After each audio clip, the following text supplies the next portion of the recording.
Next, let us take a look at comparing two strings. Before we compare two strings, let us consider a simple example where we compare two character variables. Here's a simple program which asks the user to enter the value of gender to check the eligibility for a certain scheme. So if the gender is female or F, then the person is eligible to apply for that scheme, and if the gender is male, then he is not eligible to apply for that scheme. We read the value of gender initially using scanf statement, and then using a simple if statement, I use double equals to check whether the input value of gender is equals to the value F. So as we can see, double equals to works just fine for comparing character types. We get the correct output when we make use of double equals to. Now let us take a look at comparing two strings using the same method. Here I have a program which shows the working of a login page. User is asked to enter a password as a string. Only if the user has entered Sparrow as the password, the login will be considered a success, else the login will be a failure. Once again, I make use of, after reading the value of password, I check if the value of password equals to correct password. I am checking for equality using the double equals to operator.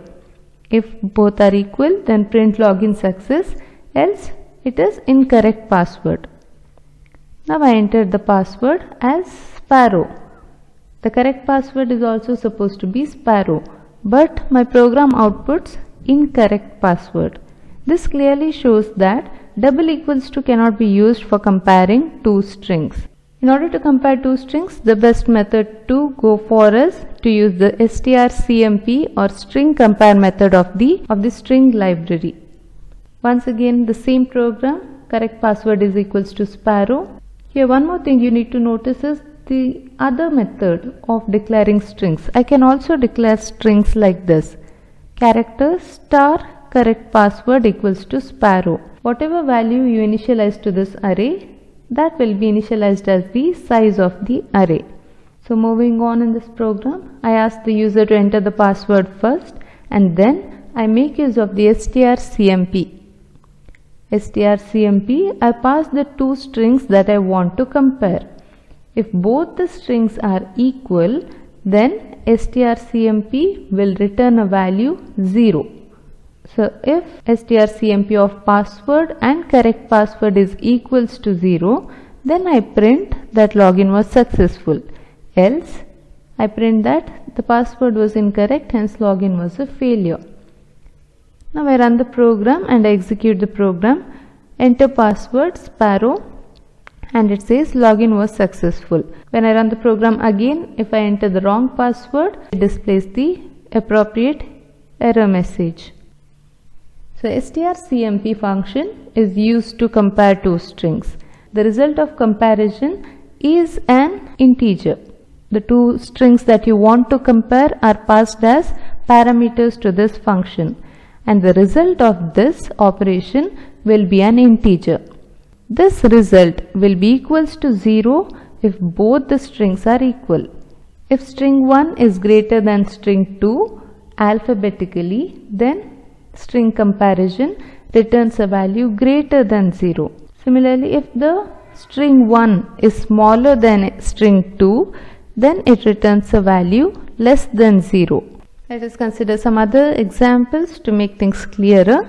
So strcmp of peaches and peaches will return 0 because peaches is equals to peaches. strcmp of peaches and apples will return a value greater than 0 because the word that starts with P is clearly alphabetically greater than the word that starts with A. strcmp of peaches and tomato, PQRST. So P comes before T. P is less than T. Hence a value less than 0 is returned by strcmp. Let us see how strcmp really works. When two strings are provided to the strcmp function, internally the comparison is done character by character. So if I pass the value pear and peaches as the two strings to this strcmp function, first the first characters are checked for equality. In this case, P and P are checked. How are they checked? We are checking their ASCII value. We are actually subtracting the value of the first string minus the second string. P minus P. The ASCII value of P is 80. So 80 minus 80 returns 0. So that means both are equal. So we proceed to the next characters in both the lists. E and E. E is 69. 69 minus 69 is also 0. That means both are still equal. We proceed to the next character. A. A is 65. 65 minus 65 is 0. So we still proceed further. Then we have R and C. The value of R from the first string is 82 and the value of C is 67. So here we compute. 82 minus 67 is 15. The result is not 0. 15 is greater than 0. If the value returned by strcmp is greater than 0, that means the first string is alphabetically greater than string 2. Pear is greater than peaches because it returned a value greater than 15. Now let us see the comparison between two strings of equal value. Once again, the same procedure follows. The character of ASCII value of first string minus ASCII value of second string. P minus P 0, E minus Z 0, A minus A 0, R minus R is also 0, and then we reach the end of the string. So even after reaching the end of the string, the comparison resulted in 0. Hence we can conclude that both the strings are equal.